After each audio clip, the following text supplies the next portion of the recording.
स्वागत है आप सभी का अपने चैनल एकलव्य स्टडी पॉइंट पे। और मेरा नाम है सचिन। और आज की इस वीडियो में मैं आपको क्लास 12th की हिंदी का जो आपका जो टर्म 1 का सिलेबस है उसके अकॉर्डिंग एक कम और सत्य कविताओं के एमसीक्यू करवाने वाला हूँ। ये सीबीएसई के साथ साथ सभी बोर्ड के लिए ये इंपॉर्टेंट वीडियो है जहाँ भी आपका ये सिलेबस है। तो चलिए हम वीडियो को स्टार्ट करते हैं। आपको बताना चाहूँगा, आप मुझे इंस्टाग्राम पे फॉलो कर सकते हैं। मेरा यूज़र नेम आप सभी के स्क्रीन के सामने लिखा हुआ है। आपकी कोई भी समस्याएं हो तो आप मुझे आके बता सकते हैं। और टेलीग्राम ग्रुप ज्वाइन करने के लिए क्लास 12 ईएसपी न्यू ग्रुप आपको सर्च मारना है और आप ज्वाइन कर पाएंगे। ठीक है। और वेबसाइट पे आपको नोट्स प्रोवाइड करवा दिए जाते हैं www.eklavyastudypoint.com। इस वेबसाइट पे जाके आप हमारे नोट्स भी पढ़ सकते हैं। पहला प्रश्न है, कवि ने कैसे व्यक्ति को ईमानदार कहा है? हाथ फैलाने वाले व्यक्ति को, श्रम करने वाले व्यक्ति को, भ्रष्टाचार फैलाने वाले व्यक्ति को, या सिर झुकाने वाले व्यक्ति को? तो कवि ने यहाँ पर हाथ फैलाने वाले व्यक्ति को ईमानदार बताया है, क्योंकि उसने किसी को ठगा नहीं, किसी के साथ कोई भ्रष्टाचार संबंधी कोई ऐसा कार्य नहीं किया। ठीक है, अपने आप को ईमानदारी से उसने हाथ फैलाना ही उचित समझा। कवि के अनुसार लोग पूंजीपति कैसे बने? झूठ बोलकर, धोखा देकर, शोषण करके। यस, सारी बातें सही हैं, इसी तरीके से बने। ठीक है। उसके बाद है, किसी व्यक्ति को हाथ फैलाए देखकर कवि के मन में क्या विचार आता है? भाई कवि के मन में यही विचार आता है कि वो हाथ फैला रहे हैं, इनके हिस्से में जो आना चाहिए था वो कोई बेईमान हड़प के ले गया, भ्रष्टाचारी है ना। तो हमारा पहला यहाँ पे विकल्प जो है वो सही हो जाएगा। ये आप कमेंट में इसका आंसर बताएंगे। मैं तुम्हारा विरोधी, प्रतिद्वंदी या हिस्सेदार नहीं। इससे कवि का क्या अभिप्राय है, क्या कहना चाहता है? अनैतिक लोगों का विरोधी नहीं बनना चाहता, या ईमानदार लोगों का सहयोगी बनना चाहता है, संघर्ष कर रहे लोगों के साथ खड़े रहना चाहता है, या इनमें से कोई नहीं? तो आप कमेंट करके बताइए इसका आंसर क्या हो सकता है। फिर उसके बाद अगला प्रश्न है, कवि ने स्वयं को किस होड़ से अलग कर लिया है? किस होड़ से कवि ने स्वयं को अलग कर लिया? बेईमानी से सफल होने वालों से, शोषण करवाकर ईमानदारी का जीवन जीने वालों से, ठीक है, या चालाकी से मालामाल होने वालों से, या ये सभी विकल्प सही हैं? तो ये सारी चीजें सही हैं। ठीक है। जो लोग बेईमानी, शोषण, चालाकी ये सब करते हैं, कवि ने इन मतलब सभी को, मतलब इन सभी से अपने आप को दूर कर लिया है, अपने आप को इस होड़ से अलग कर लिया है। ठीक है। एक कम कविता में निहित व्यंग्य है, क्या व्यंग्य है? भ्रष्ट व्यक्ति के सामने हाथ फैलाना, ईमानदार व्यक्ति का अनादर होना, अनैतिक कार्यों से धनवान होना, या इनमें से कोई नहीं? तो इसके अंदर भ्रष्ट व्यक्ति के सामने हाथ फैलाना। ठीक है, कहीं ना कहीं ये है। उसके बाद आगे चलते हैं। चाय और रोटी किसका प्रतीक माने गए हैं? फसल, प्यास, अन्न, या भूख? तो ये कहीं ना कहीं भूख का प्रतीक है। उसके बाद, कंगाल कोड़ी में कौन सा अलंकार है? अनुप्रास, रूपक, उत्प्रेक्षा, या मानवीकरण? तो इसमें अनुप्रास अलंकार हो जाएगा हमारा। फिर उसके बाद अगला प्रश्न है, मांगने वाले की कौन सी स्थिति हो सकती है? गरीबी, अपंगता, निर्लज्जता, या एक और दो? तो देखो, जो मांगता है वो गरीब भी हो सकता है, वो अपंग भी हो सकता है, फिजिकली डिसेबल्ड। तो एक और दो दोनों सही है, यानी कि घ हमारा सही हो जाएगा। कवि के अनुसार यदि व्यक्ति ईमानदार ना हो तो वह कैसे धनवान हो सकता है? अनैतिक तरीके से, श्रम करके, व्यापार करके, या इनमें से कोई नहीं? भाई अगर कोई ईमानदार नहीं है तो वो कैसे अमीर होगा? अनैतिक तरीके अपनाएगा, गलत गलत चीजें करेगा, है ना। तो का सही हो जाएगा यहाँ पे। कवि ने स्वयं को क्या कहा? लाचार, कामचोर, धोखेबाज, या ये सभी विकल्प सही हैं? तो ये सारी चीजें सही है। कविता पढ़ेंगे तो आपको पता चलेगा कवि खुद को ये सब कहता है। ठीक है। कवि स्वयं को लज्जित क्यों अनुभव करता है? तो यहाँ पे पहला विकल्प है, क्योंकि वह बेईमानों का विरोध नहीं कर पा रहा है, क्योंकि वह ईमानदार का विरोध कर रहा है, क्योंकि वह स्वयं कामचोर है, या इनमें से कोई नहीं? तो इसमें होगा क्योंकि वो बेईमानों का विरोध नहीं कर पा रहा है। तो का सही हो जाएगा। सत्य के बारे में कौन सा कथन सत्य है? सत्य खोजने से मिलता है, सत्य पुकारने से मिलता है, यह अंतर्मन की शक्ति है, या ये सभी विकल्प सही हैं? तो सत्य हमारे अंतर्मन की शक्ति होती है। तो ग सही हो जाएगा यहाँ पे। फिर अगला प्रश्न, युधिष्ठिर किसे पुकार रहे हैं? धृतराष्ट्र को, श्री कृष्ण को, अर्जुन को, या विदुर को? तो वो इस कविता में विदुर को पुकारते हैं। धृतराष्ट्र ने युधिष्ठिर को कौन सा राज्य दिया था? क्या आप कमेंट करके बता सकते हैं? हस्तिनापुर? तो इसमें पहला विकल्प है हस्तिनापुर, दूसरा विकल्प है विराट, तीसरा विकल्प है खांडव प्रस्थ, और उसके बाद आखिरी विकल्प है मद्र देश।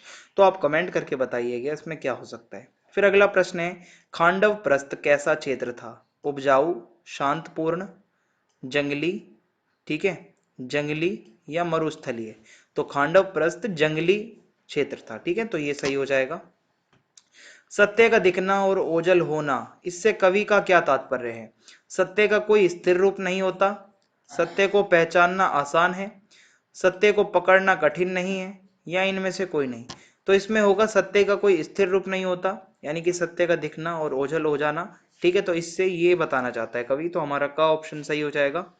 अगला प्रश्न है, सत्य के साथ किसका गहरा संबंध है? विदुर का, संकल्प का, तर्क वितर्क का, या सोच का? तो सत्य के साथ भाई संकल्प होना चाहिए। अगर आप संकल्प ले लें कि आप हमेशा सत्य बोलेंगे, जब ही आप सत्य बोल पाएंगे। अगर आपके अंदर वो संकल्प ही ना हो तो कभी सत्य भी नहीं निकलेगा मुंह से। तो ख सही हो जाएगा। फिर अगला प्रश्न है, सत्याचरण करने के लिए क्या बनना पड़ता है? आत्मनिर्भर, कठोर, दानी, या दृढ़ निश्चयी?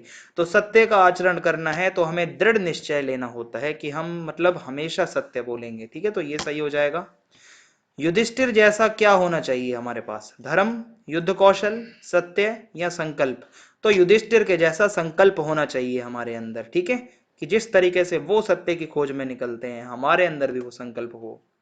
हम सत्य को कैसे पहचान सकते हैं? बाहर ढूंढकर, चारों ओर अनुभव कर, संकल्प लेकर, या इनमें से कोई नहीं? तो हम सत्य को संकल्प लेकर ही पहचान सकते हैं। अगर हम संकल्प नहीं लेते हैं तो हम कभी सत्य को भी नहीं पहचान पाएंगे। विदुर घने जंगल में क्यों भाग गए थे? युधिष्ठिर का सामना ना कर पाने के कारण, सत्य का सामना ना कर पाने के कारण, ठीक है, सत्य का सामना कर पाने के कारण, असत्य का सामना ना कर पाने के कारण, या ये सभी विकल्प सही हैं? तो सत्य का सामना कर पाने के कारण वो विदुर जो है वो घने जंगलों में भाग गए थे। ठीक है, फिर अगला प्रश्न है, इसका आंसर आप कमेंट बॉक्स में बताएंगे। सत्य का मार्ग कौन अपनाता है? जो असत्य से दूर भागता है, जो अन्याय से डरता है, जो असत्य, अन्याय व अत्याचार से नहीं डरता, या इनमें से कोई नहीं? तो इसका आंसर आप कमेंट बॉक्स करके बताएंगे क्या हो सकता है। अगला प्रश्न, सत्य हमसे कब दूर होता है? जब हम असत्य के सहयोगी बनते हैं, जब हम अनीति अपनाते हैं, जब हम अत्याचार के साथी बनते हैं, या ये सभी विकल्प सही हैं? तो सत्य हमसे जब ही दूर होता है जब हम असत्य की तरफ ज्यादा बढ़े, अनीति अपनाएं, ठीक है, अत्याचार के साथी बनते हैं, ये तीनों ही गलत बातें हैं जब ही हम सच से दूर हो जाते हैं। तो हमारा लास्ट का विकल्प सही हो जाएगा। खांडव प्रस्थ का राज्य मिलने पर क्रोधित युधिष्ठिर के सामने विदुर की क्या दशा थी? ठीक है, भयभीत होकर जंगल में भाग गए थे, अडिग रहकर धर्मराज को शांत कर रहे थे, संकल्प के साथ युधिष्ठिर का साथ दे रहे थे, या ये सभी विकल्प सही हैं? तो उनकी कुछ स्थिति ऐसी थी कि वो भयभीत होकर जंगल में भाग गए थे। तो का सही हो जाएगा यहाँ पे। अब युधिष्ठिर जैसा, देखता सा, हल्का सा, ये सा जो आ रहा है इसमें कौन सा अलंकार है? ठीक है, उपमा अलंकार है। ठीक है, कंपैरिजन हो रहा है यहाँ पे एक तरीके से। ठीक है, तो आगे बढ़ते हैं। अब ये काव्यांश है। ठीक है, जब हम सत्य को पुकारते हैं तो वह हमसे परे हटता जाता है। जैसे गुहारते हुए युधिष्ठिर के सामने से भागे थे विदुर, और भी घने जंगलों में सत्य शायद जानना चाहता है कि उसके पीछे हम कितनी दूर भटक सकते हैं। अब इस यहां से देखते हैं क्या प्रश्न है। प्रस्तुत काव्यांश किस कविता से है? सत्य कविता से है। कवि के मानव जीवन का सबसे बड़ा सहारा किसे माना है? कवि ने सबसे बड़ा सहारा सत्य को ही माना है। सत्य को पुकारने पर वह कहाँ चला जाता है? पास चला जाता है, वहीं रुक जाता है, या दूर चला जाता है, या वह ओझल हो जाता है?